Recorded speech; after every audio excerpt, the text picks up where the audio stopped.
नमस्कार दोस्तों। रात के करीब 1 बजे गांव के शमशान घाट कुछ लोग जमा होकर एक बच्चे को जिंदा जलाने की कोशिश कर रहे थे। ऐसा क्या हो गया था कि एक बच्चे को जिंदा जलाना पड़ रहा था? आइए जानते हैं आगे कहानी में। आधी रात का समय हो चुका था। गांव के शमशान घाट पर कुछ लोग जमा हुए थे। वैसे तो शमशान घाट पर औरतों का जाना मना होता है, पर वहाँ कुछ औरतें भी मौजूद थी। शायद किसी की मौत हुई होगी, लेकिन ना जाने वो कौन सा अभागा था जिसकी मौत होने पर भी किसी की आंखों से एक बूंद भी आंसू नहीं टपक रहा था। सब लोग बस शांत खड़े होकर एक दूसरे के सामने चिता पर लकड़ियां डालते जा रहे थे। लकड़ियां डालने के बाद सभी लोग पीछे हट गए। आखिर में एक आदमी आगे आता है। उसके पहनावे से वो गांव का कोई तांत्रिक लग रहा था। वो तांत्रिक चिता के सामने जाकर खड़ा हो गया और मंत्रोच्चारण करने लगा। फिर उस तांत्रिक ने अपना सिर पीछे घुमाकर किसी को इशारा किया। पीछे खड़े लोगों में से एक आदमी सामने आता है। वो आदमी बहुत डरा हुआ था। आसपास तेज ठंडी हवाएं चल रही थी, फिर भी ना जाने क्यों उसका चेहरा पसीने से तरबतर हुआ जा रहा था। तभी तांत्रिक ने अपने हाथ में रखी मशाल जला दी और उस आदमी के हाथों में थमा दी। मशाल पकड़ते ही डर के मारे उस आदमी का हाथ कांपने लगा। फिर भी वो अपने कांपते हुए हाथों से मशाल लिए हुए चिता की तरफ बढ़ने लगा। वो चिता आग को जलाने ही वाला था कि तभी पुलिस की गाड़ी की सायरन सुनाई देती है। उस आदमी ने जल्दी से चिता को आग लगा दी और जोर जोर से रोता हुआ वहां से हट गया। तभी पुलिस की गाड़ी वहां पहुंच जाती है। चिता अभी जलना स्टार्ट ही हुआ था कि 2 पुलिस वाले गाड़ी से उतरते हैं और गाड़ी पर रखे पानी के कंटेनर को लेकर उस चिता की तरफ बढ़ते हैं। उन्होंने पानी डालकर चिता की आग को बुझा दी। फिर पुलिस की गाड़ी से एक औरत रोती हुई बाहर निकली। वो दौड़ती हुई चिता के पास आई और चिता से लकड़ियां हटाने लगी। उसने चिता पर रखी सारी लकड़ियां हटा दी। चिता पर एक लड़का था जिसके हाथ पैर रस्सियों से बंधे हुए थे। उसका मुंह एक काले कपड़े से ढका हुआ था। उस औरत ने जैसे ही लड़के के चेहरे से कपड़ा हटाया, उस लड़के ने गहरी सांस ली और एक शब्द कहा, माँ मुझे बचा लो। पुलिस वाले यह देखकर दंग रह गए। तभी उस लड़के की माँ ने चिता जलाने वाले उस आदमी की तरफ इशारा करते हुए कहा, दरोगा जी, इस आदमी को छोड़ना नहीं, ये इंसान नहीं हैवान है। इसने अपने ही बेटे को जिंदा जलाने की कोशिश की। यह सुनकर पुलिस वाले हैरान हो गए। उनके मन में कई सवाल उठ रहे थे। आखिर ये कैसा बाप है जो अपने ही बेटे को जिंदा जलाने वाला था? तभी लड़के के पिता किशोर ने उस महिला से कहा, मिथिला, ये तुमने क्या कर दिया? तुमने इसे बचाकर ठीक नहीं किया। हट जाओ मेरे रास्ते से। तभी गांव की कुछ औरतें मिथिला को पकड़कर खींचती हुई वहां से ले जाने लगी।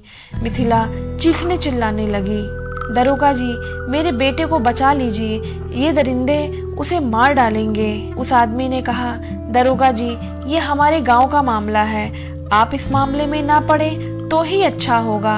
आप लोग यहाँ से चले जाएं और हमें अपना काम करने दीजिए। पुलिस वाले ने कहा, आखिर ये कैसी दरिंदगी है जो एक मासूम लड़के को जिंदा जला रहे हो? आखिर इसने तुम लोगों का क्या बिगाड़ा है? उस आदमी ने कहा, ये कोई मासूम लड़का नहीं है, ये एक नरभक्षी राक्षस है।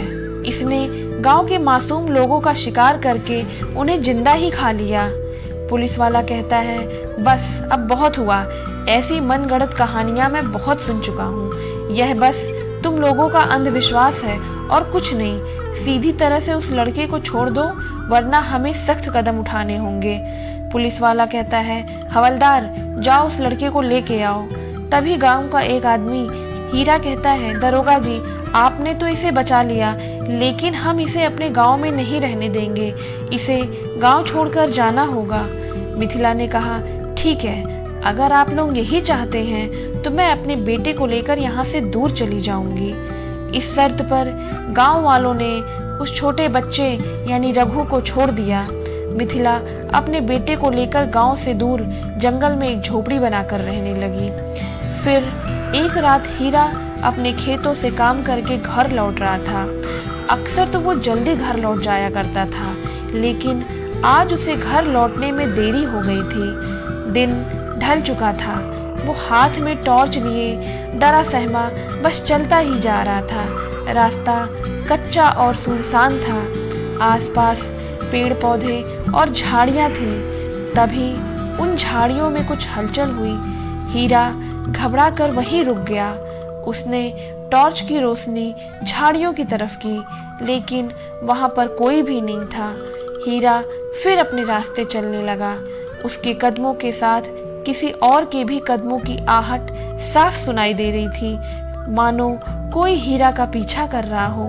हीरा मुड़कर पीछे तो देखना चाहता था, पर वो इतना डर चुका था कि उसकी पीछे मुड़ने की हिम्मत नहीं हो रही थी। वो बस सामने देखता हुआ चलता ही जा रहा था कि तभी किसी ने उसकी पीठ पर तेज धारदार नाखून से हमला किया। हीरा की पीठ खून से लथपथ हो गई, लेकिन उसने अभी भी पीछे मुड़कर नहीं देखा और वो जितनी तेज हो सकता था भागने लगा। पर वो अपनी मौत से ज्यादा दूर नहीं भाग पाया, क्योंकि अचानक उसके सामने एक शैतान आकर खड़ा हो गया। वो शैतान अपनी बड़ी काली आंखों से हीरा की तरफ देखने लगा। शैतान के पंजे इतने बड़े और नुकीले थे कि किसी भी इंसान को एक बार में ही चीर कर रख दे। हीरा उसे देखकर बहुत डर गया। वो मदद के लिए जोर जोर से चिल्लाने लगा। उस दिन उसकी किस्मत अच्छी थी कि कुछ गांव वाले आसपास ही थे। वो हीरा की आवाज सुनकर तुरंत भागते हुए आते हैं। गांव वालों को आता हुआ देखकर शैतान हीरा को छोड़कर वहां से भाग गया। लोग हीरा को पास के अस्पताल में भर्ती करते हैं। थोड़ी देर बाद उसे होश आता है, लेकिन वो उठते ही बहुत चीखने चिल्लाने लगता है। हीरा कहता है, बचाओ बचाओ, मुझे बचाओ, वो मुझे मार डालेगा। वो नरभक्षी वापस आ गया है। उसने मुझे मारने की कोशिश की है। उस शैतान को हमें उसी दिन खत्म कर देना था। अब वो हम में से किसी को भी जिंदा नहीं छोड़ेगा। मुझे किशोर के पास जाना है। मुझे उसे सब कुछ बताना होगा। हीरा कुछ लोगों के साथ तुरंत किशोर के घर जाता है, लेकिन किशोर अपने घर पे नहीं था। उसके घर पर ताला लगा हुआ था।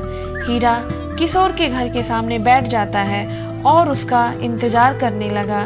इधर दूसरी तरफ किशोर जंगल में अपनी पत्नी और बेटे को ढूंढ रहा था। तभी उसे लालटेन की रोशनी दिखाई दी। किशोर समझ गया उसकी पत्नी और बेटा ही होंगे। किशोर तुरंत भाग कर गया और घर का दरवाजा जोर जोर से खटखटाने लगा। फिर मिथिला आती है और दरवाजा खोलती है। किशोर ने कहा, बता, तूने उस नरभक्षी दरिंदे को कहाँ छुपा कर रखा है? आज मैं उसे खत्म कर दूंगा। उसने फिर से गांव के लोगों को मारना शुरू कर दिया है। आज मैं उसे खत्म करके ही रहूंगा। मिथिला कहती है, किशोर शांत हो जाओ, मेरे बेटे ने कुछ नहीं किया है। वो हर पल मेरे साथ ही था, मेरी आंखों के सामने। फिर वो किसी की जान कैसे ले सकता है?